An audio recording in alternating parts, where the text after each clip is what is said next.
What is a tip that could one day save someone's life? If you or a friend need urgent medical attention, be honest about any drink or drugs that have been taken. Doctors, nurses and paramedics are concerned with saving your life, not snitching on you. An emergency situation is not the time to be protecting your reputation.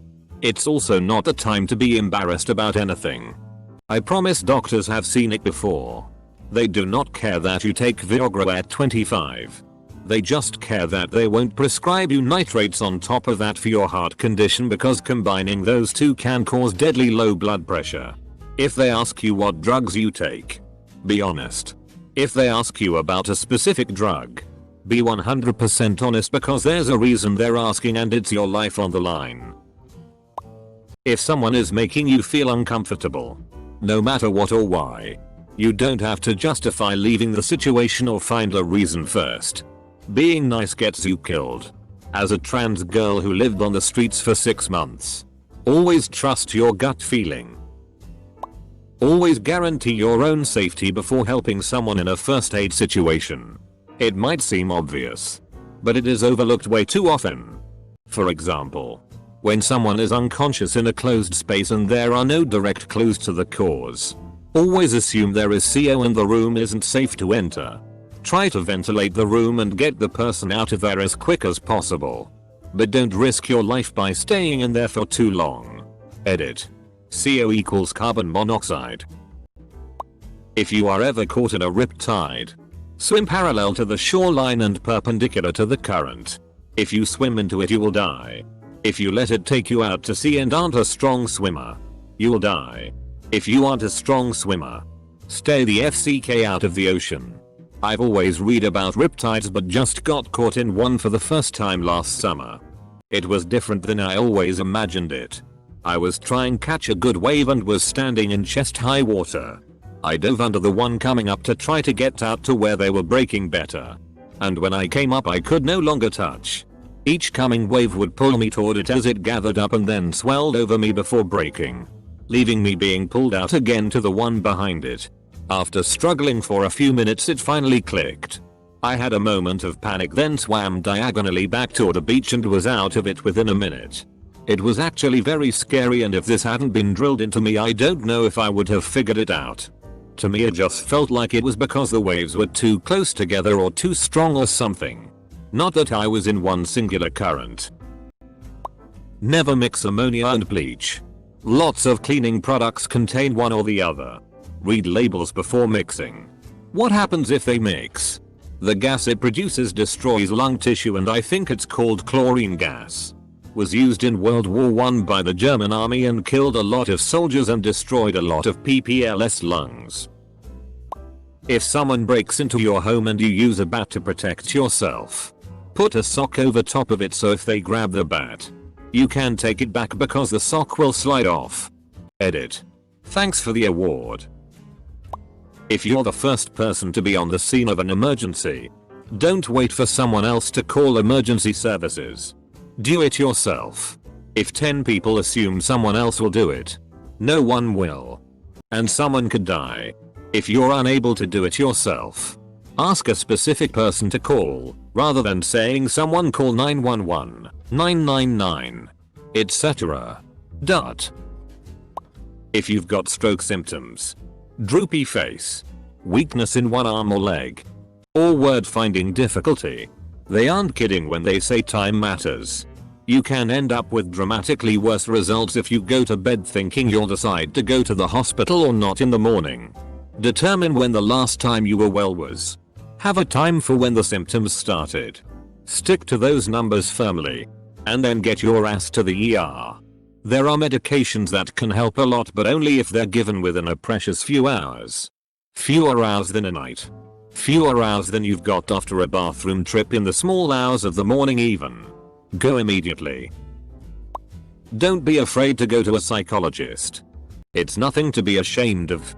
I keep telling this to a friend of mine, but he keeps refusing. I try to help and listen, but in the end, there is only so much a normal person can do.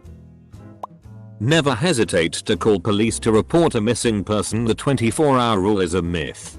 The 24 hours rule used to be standard operating procedure by police. This is why it persists. Over time, they learned that the first few hours were the most critical in finding someone. And now people are confused. Throw a few bottles of water and a blanket under the seats of your car. You never know when you're stuck in a bad situation. Edit. I didn't mean for the bottles to be thrown under the seat unsecured. Just an Aussie euphemism for you. Please appropriately secure your bottles under the seat to avoid accidents. Don't lie to doctors or lawyers. They can't rat on you without severe consequences to their livelihood. Can confirm. If I severed someone's carotid artery while putting in a central line and they died, I'd stand to lose way less than if I disclose sensitive information about a patient. HIPAA don't FCK around. Not really a normal tip for a normal guy, but if you somehow find yourself in a North Korean hotel, remember that the rooms are bugged. At least in the room that I was staying in. To save your child's life, if they start talking crazy, laughing or crying uncharacteristically or for no reason, just feel their forehead to check for a fever. Takes 2 seconds. But happened with my daughter once. She looked fine but was acting like something out of The Exorcist. When I felt it, she was burning up with something like a 103 fever. Could have been really bad if I'd let it go. And she was too young and or messed up to even realize what was really happening to her. If you ever feel like your life is not worth living anymore, reach out to friends, family, or anyone really. You will find that your friends and family will think otherwise. The best advice I ever got from someone was thinking back when things were really bad and realizing that in retrospect they weren't, and that I should always give a future me the opportunity to solve my today problems. If you fall into a fast moving river, do not stand up. You risk pinning your ankle in rocks or debris in the riverbed and getting knocked over by the current. This carries a high risk of drowning. Float on your back. Keep your feet up. And wait until you find calmer water. Then make your way onto the shore. Adding to this, try and make sure your feet are pointing downstream. If you smash your foot into a rock or log that you can't see, you'll have a much better chance of still getting to shore than if you smash your head.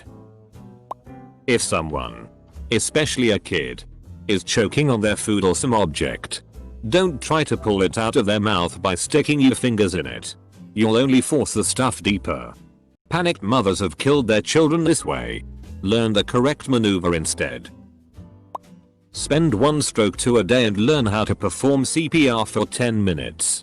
Saying this as someone who dragged an old lady from the water whilst holidaying in Prague and had to perform CPR that I'd learned in Army cadets training. Do not pour water on a cooking oil fire. It will explode and send burning oil everywhere. The fire will only become much larger and more intense. Turn off the heat and cover the pot or pan with a lid. If you find yourself stuck in a car underwater, to break the windows, don't kick the middle where the glass is the thickest. Instead, kick near the edges where it's thinner. If your car has detachable headrests, the metal bars work great for breaking car windows.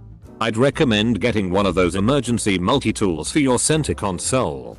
I've never had to use mine, but I make a habit of reminding myself it exists just in case.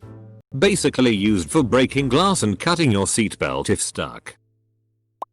Don't take selfies at dangerous places, like edge of a cliff, canyon, waterfalls, near dangerous animals, etc.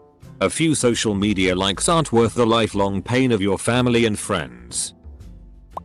If you or someone else notice a strong mothball-like scent on someone's breath, this is often a sign of imminent liver failure. It even has a charming name. It's referred to as breath of the dead. Double quote. If you don't trust someone to be by themselves in that moment, don't leave. You don't have to be right there next to them or even in the same room, but if you don't trust them with their own life, don't leave even if they scream at you and call you names to try and make you leave. If you're alone and choking, get down on the ground on your knees. Put your palms on the ground as if you were going to do a press up. Lean forward and pull your arms away, letting your full weight crash to the ground. The force on your chest may be enough to dislodge the blockage in your throat. Make sure to have a smoke alarm smoke detector in your bedroom and the rooms leading to your front door or outside. They're cheap and they will save your life. You won't always be able to detect smoke or a fire, especially when you're sleeping. If someone's having a coughing fit choking, ask them, "Are you choking?" If they start cursing you for a dumb question, then they're not choking, or they just reply with whatever and should be able to sort themselves out on their own. Keep an eye on them to make sure. If they can't answer you, start pawing at themselves. Or stand up to leave, but can't talk, they're choking and you need to start first aid. My family are well used to me just mildly watching them cough and asking, "Are you choking?" I do not bang them on the back just because. I don't think any of you will fall off a plane or something.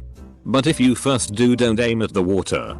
Rather go for something that will slow your speed over a longer distance, like branches or snow.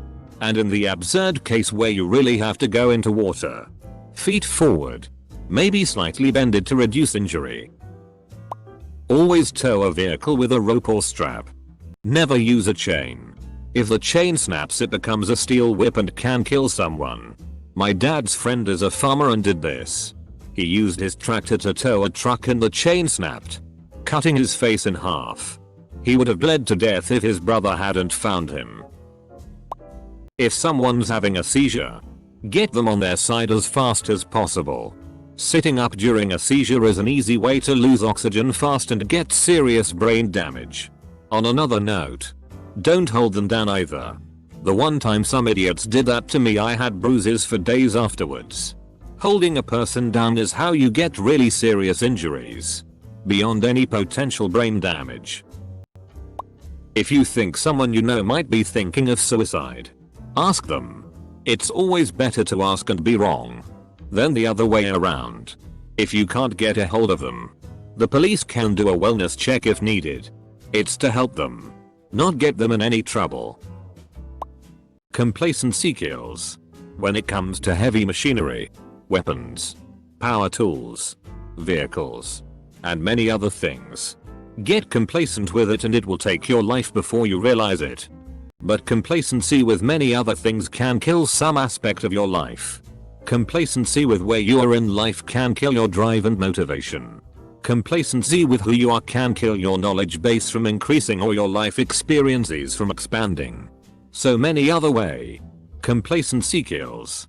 Never let yourself become complacent. You deserve more better than what you have and only you can provide it. You deserve a better you. Complacency can prevent that. Always strive for more. To increase yourself in some way. Financially, emotionally, spiritually. However, complacency will cause you to stagnate and stagnation is death. Keep going. You deserve it. If you are in or around a car accident that involves downed power lines, don't leave the car or walk toward the car unless you have no other choice. Car on fire. If you do have to leave the car, you need to make sure you don't touch the metal car body and ground at the same time. Once you are free of the car, shuffle your feet with them together until you are at least 10 meters, 30 feet, from the crash site. If you are not sure, keep shuffling until you are more than 4 car lengths from the crash. Also, don't assume because the lines are not sparking they are not live. The circuit breaker may have tripped, but some circuits have reclosers which may try to close the circuit breaker a couple more times to clear a fault. If you can, stay in the car until the utilities say it is safe.